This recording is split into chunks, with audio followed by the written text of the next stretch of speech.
We have crossed the Great Rift and are now back in the Overlands region, heading toward an outlying post that we have lost contact with. Crossing the Great Rift is always a challenge.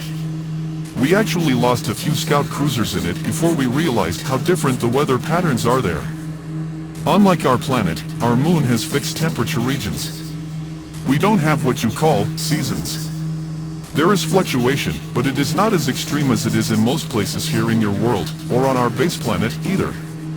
Settlers on our moon don't need different types of clothing and shelter for different times of the year.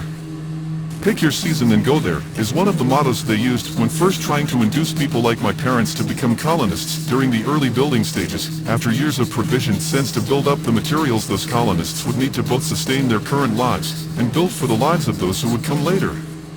From what the history I've studied, it was apparently quite an exciting time, after almost half a generation of building up the anticipation of actually living on the moon. Of course, this was before my time. I'm actually a moon native, and have yet to set foot on the planet we ironically refer to as home. But more on that later. So, just because the temperature regions are more stable, doesn't mean that the weather is. In fact, nothing could be further from the truth. And no place I've seen on this moon comes close to the completely baffling weather anomalies that occur between the walls of the Great Rift. The wind always blows hard and toward the southern pole, like a white rapid river of air. Sky spikes, lightning and sonic belts can come out of nowhere, causing dangerous changes in force and pressure. Jumpers can manage crossing with some moderate difficulty. The heavier the ship, the easier it is to push through, so transport cruisers or any of the rover classes, like my ship, are fine, but the going is slow, no matter what you are traveling in.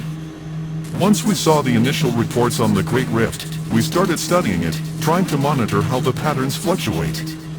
What we discovered was that the extreme winds never subside, and there is no rhyme or reason to any of the patterns. Over the course of several months, we worked to establish a type of gateway to cross the Great Rifts at both the northern and southern ends of the Expanse region, which lays below the Overlands, on the other side of the Razorstone Pass.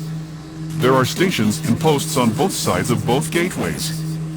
This was critical to establish ahead of the influx of workers, settlers, and supplies that come with every push into a new region.